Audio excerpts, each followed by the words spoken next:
Canadian Prime Minister Carney is making his move as MBS, the Crown Prince of Saudi Arabia, is ghosting Donald Trump, as are many Mideast countries and many countries at the highest leadership level across the world. Let me explain to you what is happening, because following the NATO summit in Ankara, Turkey, Prime Minister Carney went to Saudi Arabia to meet with MBS and announce massive partnerships between Canada and Saudi Arabia. Notably, Prime Minister Carney, while in Saudi Arabia, also talked about human rights, also acknowledged that there are major disagreements between the values of Canada and Saudi Arabia. He acknowledged it head on with MBS standing right there. But Prime Minister Carney said it is important that we can still engage in partnerships for the economic benefit of Canadians. And through partnerships, we in Canada may be able to have a better influence on human rights and other important things to the Canadian people. Such a difference between Donald Trump and MBS's meeting, or Donald Trump and the meetings with authoritarians in general, where Donald Trump is that authoritarian bootlicker. Now, MBS is ghosting Donald Trump. I just want you to think about it. When Marco Rubio went to the Middle East in order to try to undermine the MOU, which he's now done, but when he visited about 2 weeks ago or so, notably, he did not stop in Saudi Arabia. That would normally be the first stop for Rubio. That would be the first stop for an American diplomat because of Trump's prior relationship with MBS. But MBS feels utterly betrayed by Donald Trump.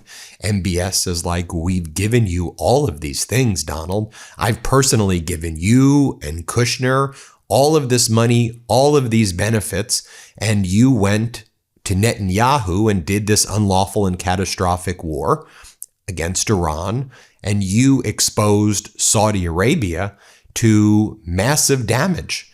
And we thought we were buying protection, and we were defrauded. So you'll note how MBS has been pulling back on lots of investments in the United States. Lots of money pouring in from MBS into the United States has been clawed back. And that's a result of the betrayal that MBS feels that Donald Trump has engaged in with MBS. Prime Minister Carney knows that. So let me show you what Prime Minister Carney did when he was there. First, let me just remind you, this is when Donald Trump was with MBS and he would start grabbing and pulling at MBS, and then they would post these weird photos together. Remember this last year before Trump and Netanyahu launched the catastrophic war against Iran? Here, let's play this clip. It's another league, Mr. President. Mr. President? And Trump doesn't give a fist pump. I grabbed that hand. I don't give a hell where that hand's been. I grabbed that hand.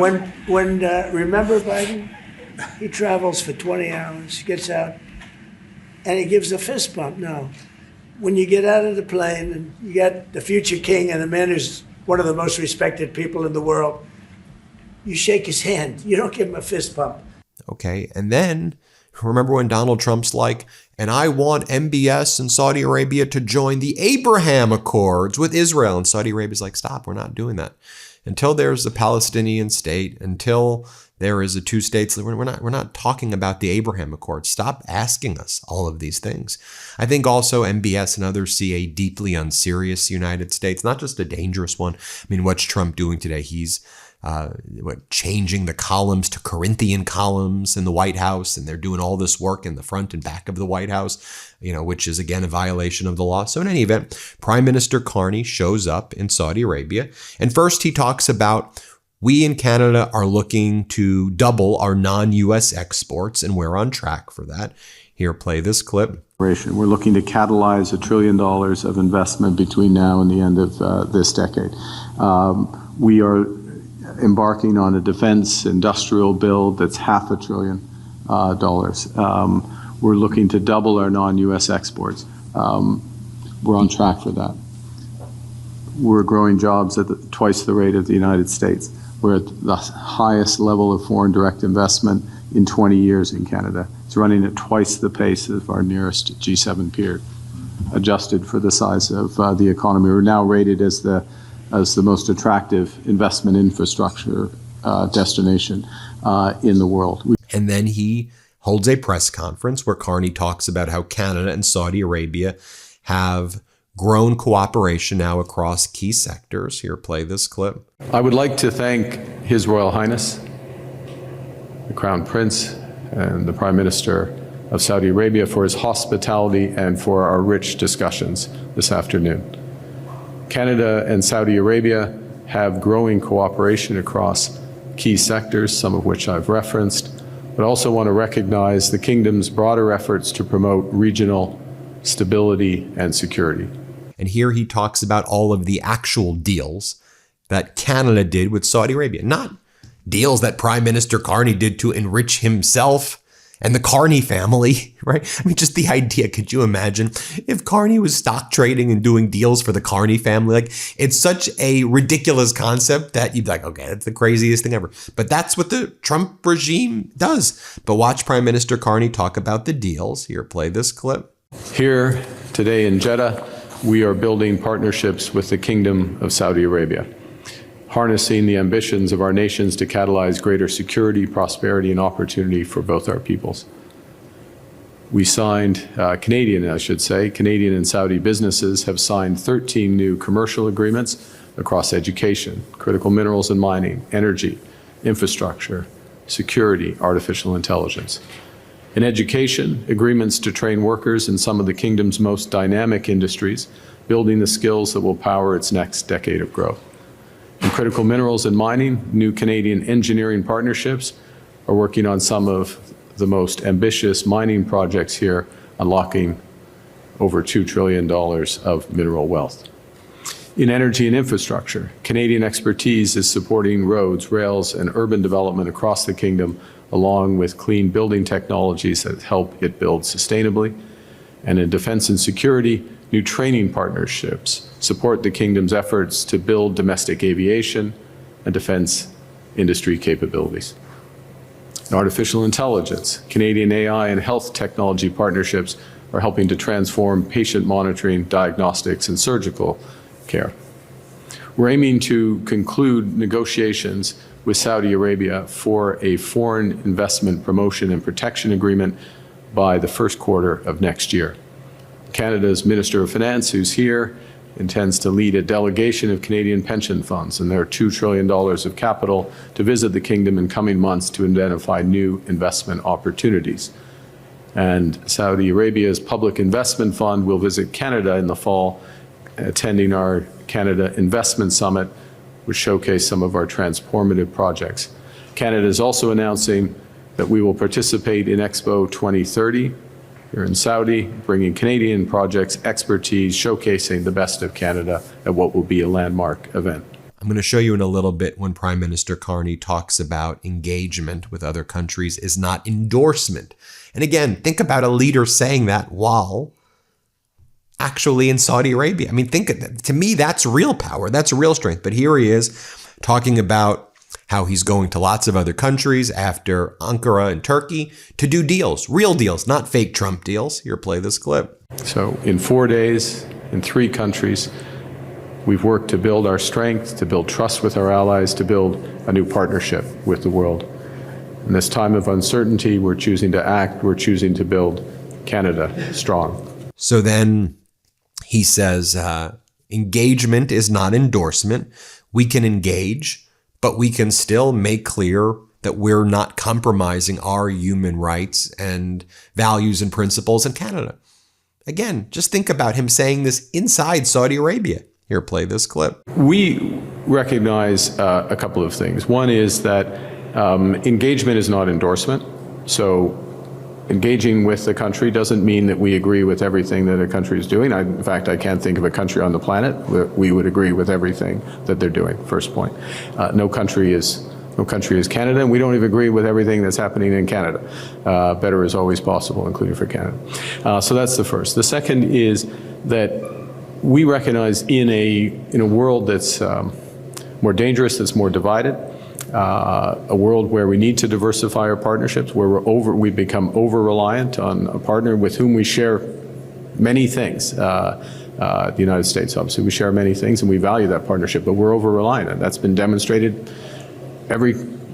Canadians have very strongly recognized that, and we're looking to diversify. So we are actively engaging with key partners around the world. We are calibrating those engagements depending on alignment and depending on our interests.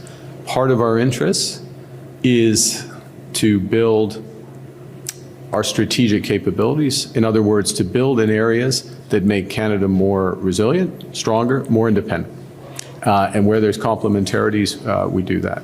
Because Prime Minister Carney, again, I think also throwing shade at Donald Trump, but also says, lecturing other countries from far away may feel gratifying and may feel satisfying, but is ultimately that effective in changing the direction or changing the policy?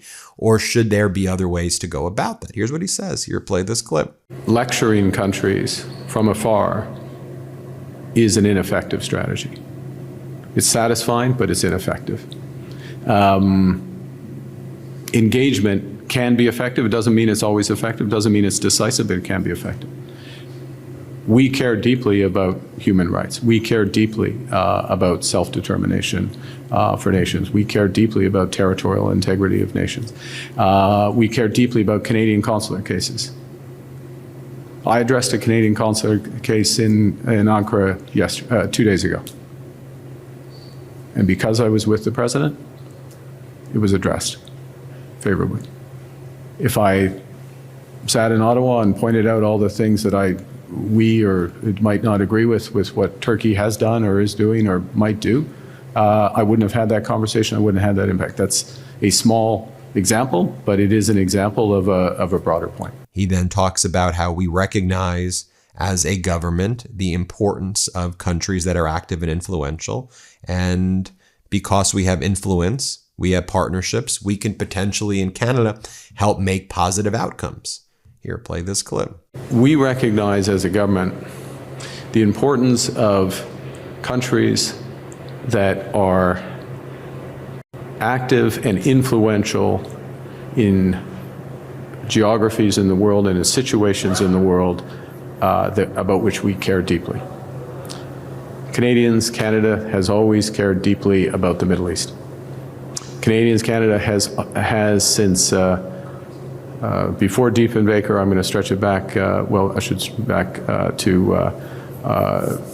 1948, actually, has supported a two-state solution.